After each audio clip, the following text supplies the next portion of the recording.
special day for all of us here, especially me when I see so many faces that remind me of what happened when we came to Camp Toccoa, Georgia. We were a bunch of bozos.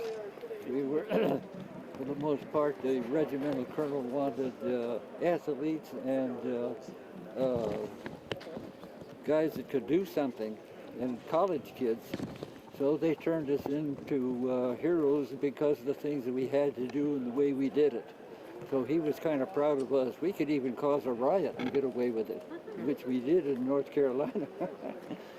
But today is special in memory of all those who just could not follow us, those who were killed, those who were injured and died, those who were captured and we never saw them again. So we pray for them wherever we can, and we don't forget them. So let the bells ring, let the bells ring, let the bells ring.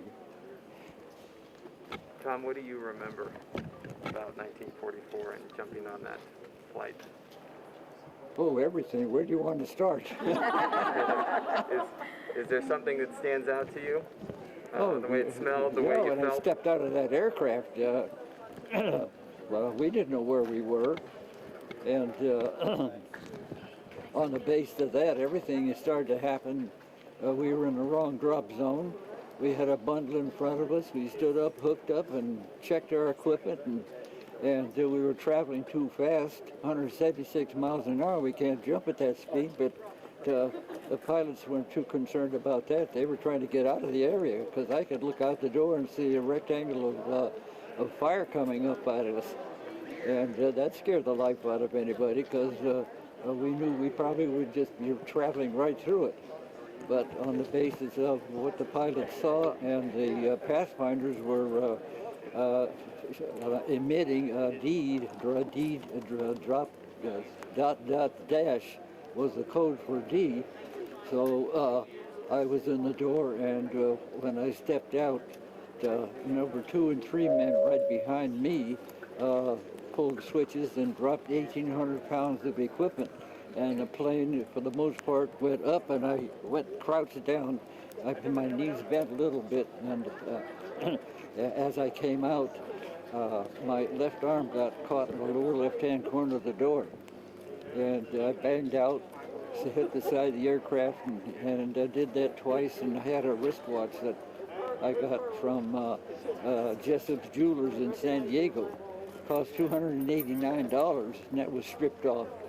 So I hope some good Frenchman got it, or some cow ate it. So that was I think we jumped at about 500 feet. I can't prove it, but the jump altitude was then 750 feet. So we were well down underneath that. I made 2 oscillations and hit the ground.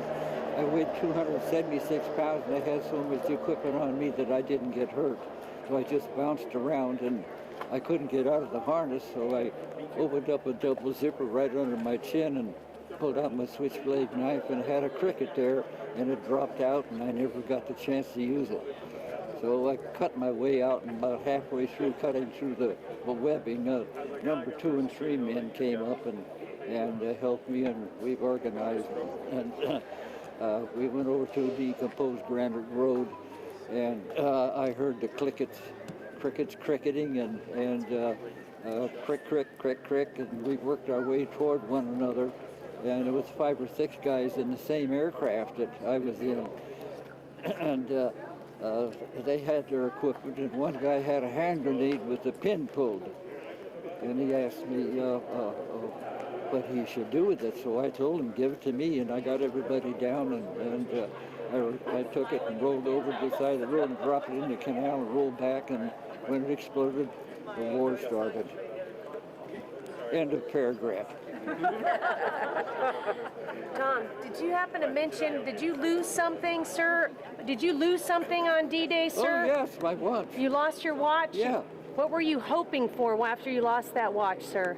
I never gave a thought about it because I never knew it. My arm was black and blue from armpit to wrist. Everybody gather And I around. didn't even know that I'd lost it. You know, one time, though, you had told me that if you were hoping that maybe a good Frenchman found it. Is that true, or sir? a cow ate it. Or a cow ate it. Yeah. Well, sir, I think a good Frenchman found your watch. Yeah. Tom, Yeah. guess what? Oh my A God. good Frenchman found. Is this the real thing? I found it. Huh? I found it. It's the lost watch of D-Day, and it's exactly the same that you lost. Oh my God. How did you get this? I found it. So that's a gift. The lost watch of D-Day. Yeah. You need to wear that today. Okay. Put it on now or is it not? Yes, I will. Thank you. Now I know what you were up to.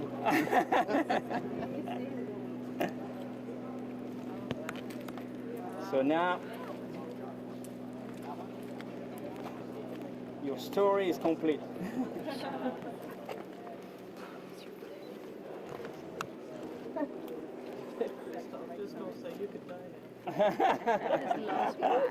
Well, I'm so skinny now. You're so skinny. No, it's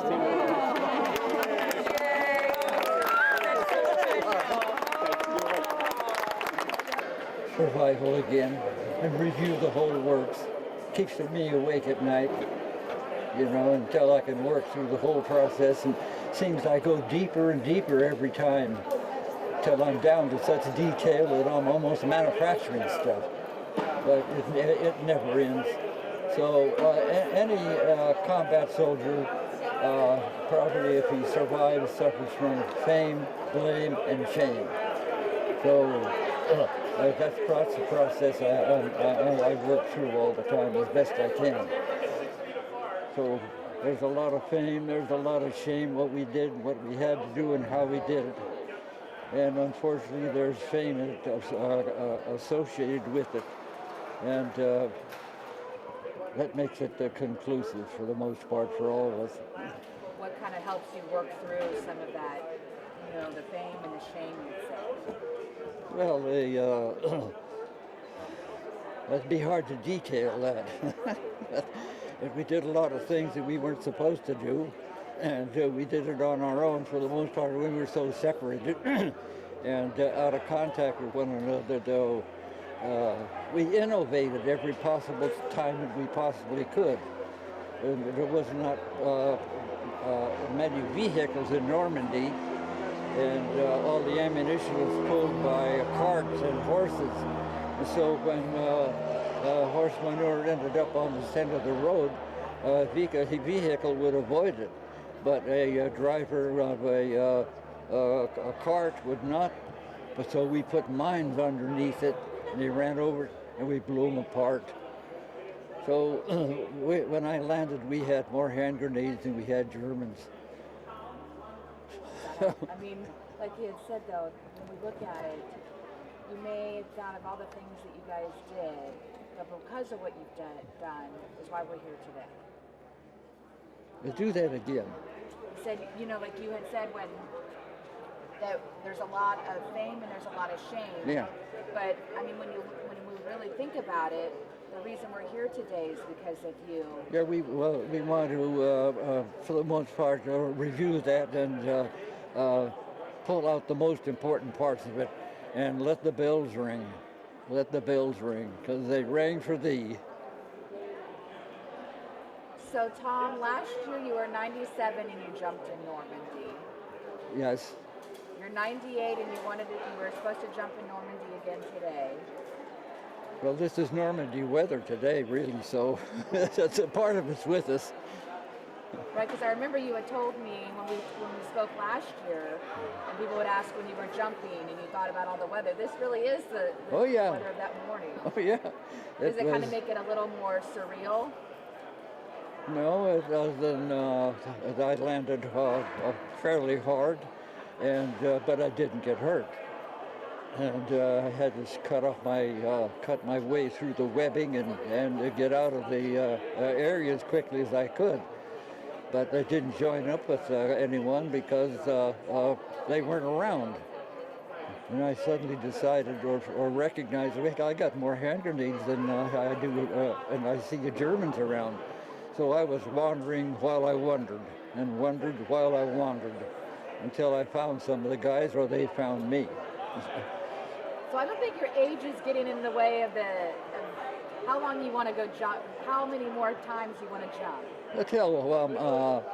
Probably 101. And then anything beyond that is for the grace of God.